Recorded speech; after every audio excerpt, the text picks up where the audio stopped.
You're on. All right, Shawn Tompkins, thank you for meeting with me. Yeah, no problem. Welcome to Las Vegas. Thank you.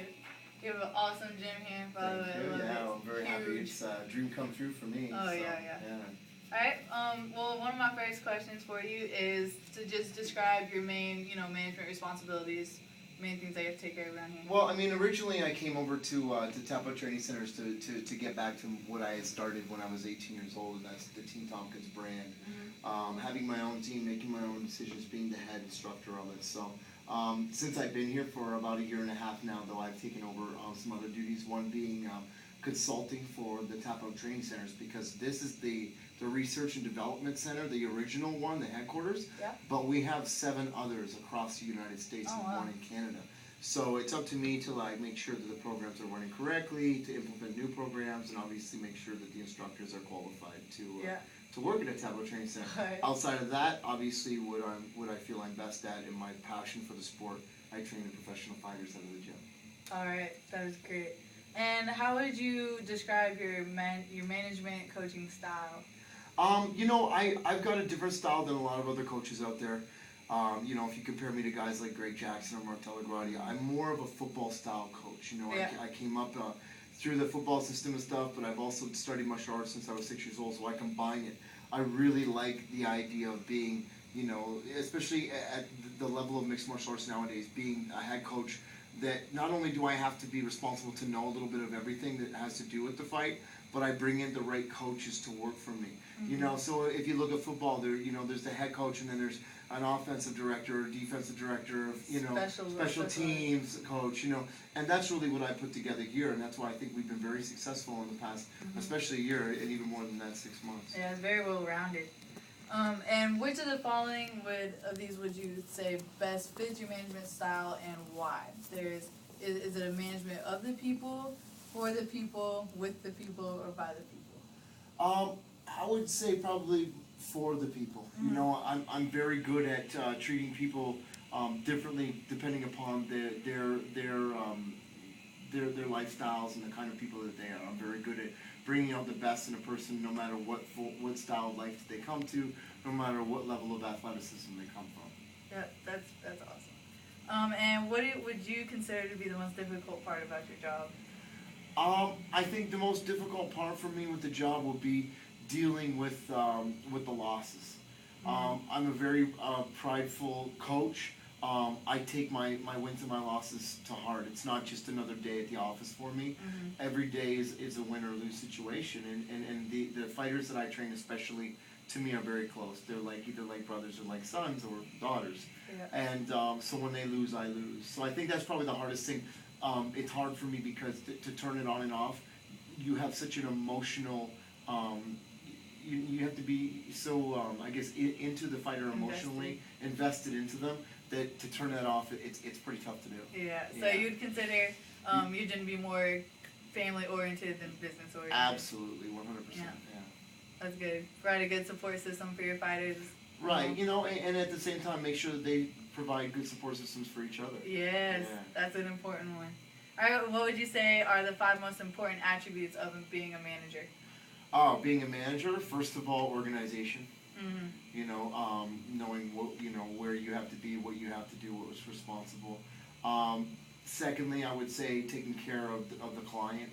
Making sure that their personal needs are met as well as their professional needs. Outside of that, making sure that you carry yourself in a professional manner, because you're not just responsible for yourself, but you're responsible for those clients, for those fighters. So it's very important. Outside of that, just making sure that you're doing, you have your weekly checklist and you're getting things done, because with a manager, you have to be responsible in this business for a lot of different things. Not just making sure the fighters are getting trained correctly, but that their sponsors are being taken care of, that their fights are coming up, that they have them booked. And I guess finally, just making sure that you can put all of those things together. So again, just being an organized person and being able to bring all that stuff together. Great.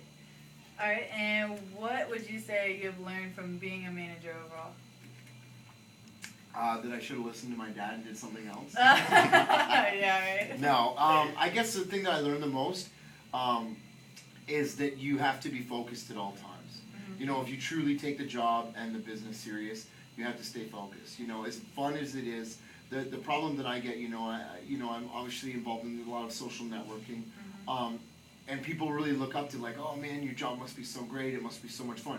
Yes, it is, but there's another side to it, and I had to stay focused because the second that one fighter is done in the cage on a Saturday night, I'm on my way home on a Sunday for 4 more fighters to be ready for Monday. Yeah. So there's no on and off. I have to stay focused all the time. I can't be, I look at some of the coaches that, that are early in their stages in their career in the business, and they have 2 fighters.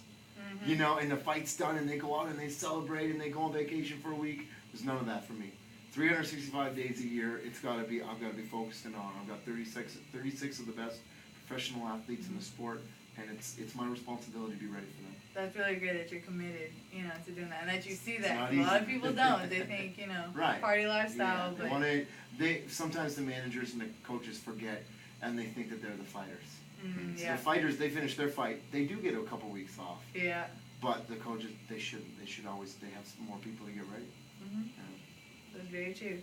And do you consider there to be a difference between a manager and a leader? And if so, what are the differences? Yeah, absolutely. Because I think a manager has to be able to step out of the limelight and have to be able to stay back and let the fighters and the coaches work together on a different level. Managers do something totally different. And where the leadership role comes in, I think it comes in the trainer or the coach. Yeah. They have to be able to lead the fighter in the battle, lead them the right direction, make sure that, be prepared to get the phone call late at night that, the fighter's upset or, that's what a leader's for. And that the manager is that's a different mindset. You have to stand on the outside and let somebody else do that sort of thing. Awesome. All right, how do you prefer to motivate your employees? What have you found to be the most effective? I think just treating them all individually, not, saying, good job every day. Take the time to point out things that they are doing good and make sure, go to that oldest rule in the book, like when you're training or teaching children, make sure you give them a positive before you give them the negative. Yeah. And I think that it works, especially with fighters. Fighters are very similar to training children or coaching or teaching children. They have to be, you have to give them positive reinforcement. It's a very tough job, maybe one of the toughest in the world. And so you have to remember to give them positive before the negative. Yeah, definitely. All right, and how do you usually reward your employees? There's a lot of different ways. I think creating a family atmosphere is one of the best ways. We do a lot of things together. Every chance we get, we barbecue together, or we go and we have, pool party at somebody's house. Things like that. Yeah. Just to create that family atmosphere and make sure that everybody feels equal. Because especially in this business, all jobs are not equal. Different things are required and different jobs take importance at different times. So making sure that every month there's at least one activity that everybody does together that it's like, it's props to the person that did a great job that month, but at the same time everybody else is needed. Yeah, that's great team building. Right. All right, and what is the greatest recognition you as a coach or as a manager have ever received? I guess, I've been given a lot of different awards. I've been put into the Masters Hall of Fame. I've been inducted as Coach of the Year now 2 years in a row.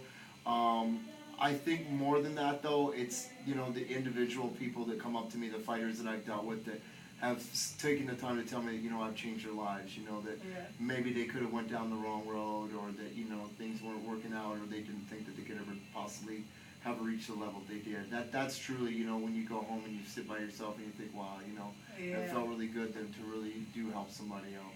Definitely. What is the greatest recognition that you have ever given someone else?